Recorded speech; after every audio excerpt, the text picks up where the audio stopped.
24 Japanese auto parts suppliers in America. By next year, there will be nearly 300. It is no accident. The migration was encouraged by the industrial policy of the Japanese government. We claim to not have industrial policy, but every state in the Union has an industrial policy, and it is to screw other states. What's the implications of that? Well, it seems to me that this gives the Japanese a tremendous opportunity to play one state off against the other. They go over and they say, look, I got tax money, I can give you $200 million, come locate, because I've got to worry in my state about jobs. Why do these individual states compete with each other to get jobs, but the U.S. in total doesn't worry about jobs? See, Michigan has an industrial policy. These states have an industrial policy, but the U.S. says, oh, no, that gets in the way of our ideology.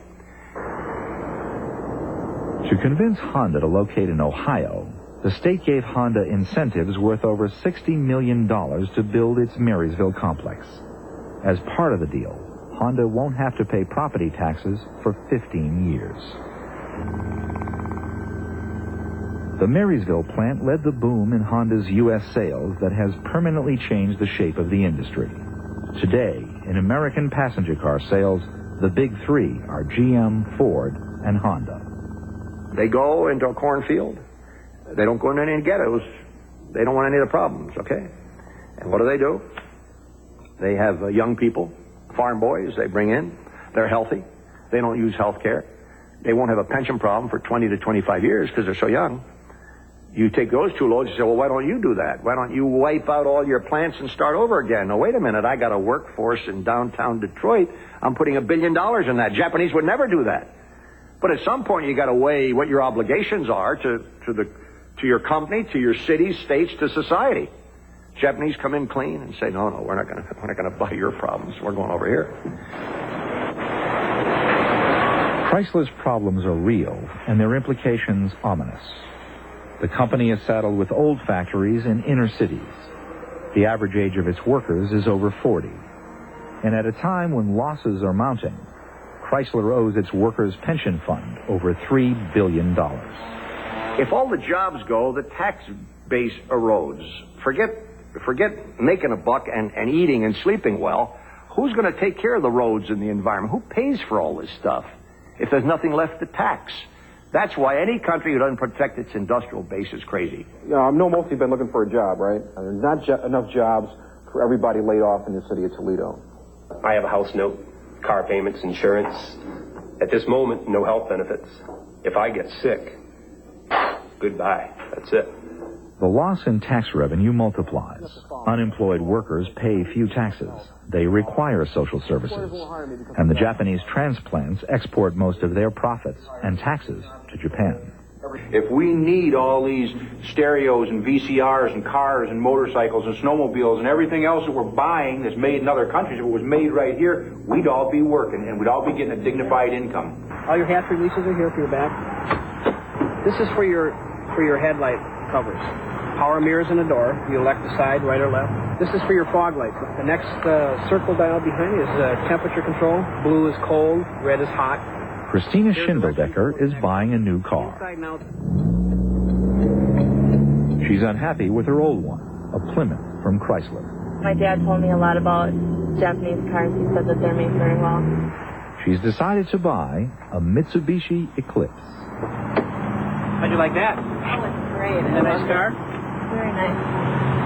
Very nice. But sometimes the difference between Japanese and American cars is less than consumers think. In fact, the Mitsubishi Eclipse is identical to this car, the Plymouth Laser. They're both manufactured in the same factory in Illinois. Yet in America, the Mitsubishi Eclipse outsells the Plymouth Laser 2-to-1. Consumer demand for Japanese cars, built in modern factories subsidized by state tax incentives, is accelerating the decline of the U.S. auto industry and the jobs that depend on it. The states are unfortunately engaging in self-destructive competition. Clyde Prestowitz is a former Commerce Department official and an expert on Japanese business. They are being played off one against the other.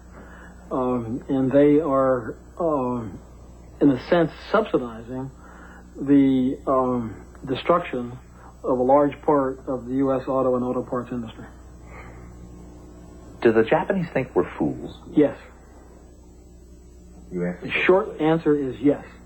I can't tell you how many times Japanese from the government, Japanese from academia, Japanese from industry say to me, Prestowitz-san, don't you Americans know what's happening to you? And it's not just Japanese. I've had the same comment from Koreans, from Singaporeans, from Hong Kong Chinese, from Taiwanese, from Frenchmen, from Germans. The rest of the world thinks we are absolutely nuts.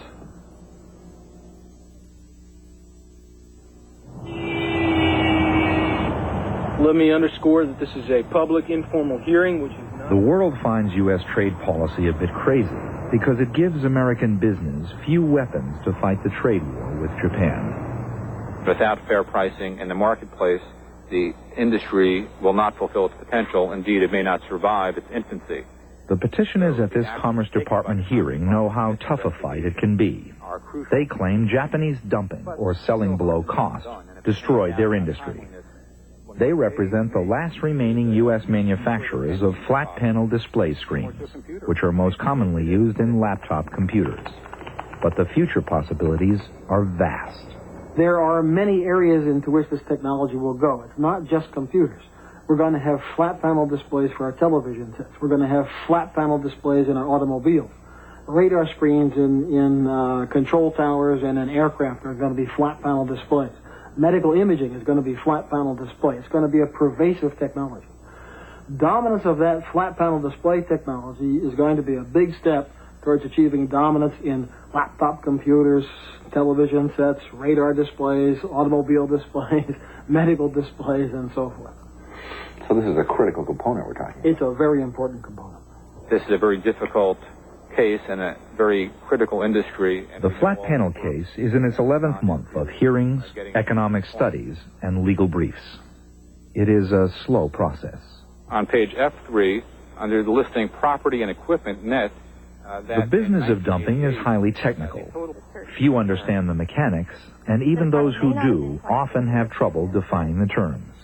See, you accept the concept of partial BIA or... Proof is often difficult to obtain, and every point subject to endless interpretation.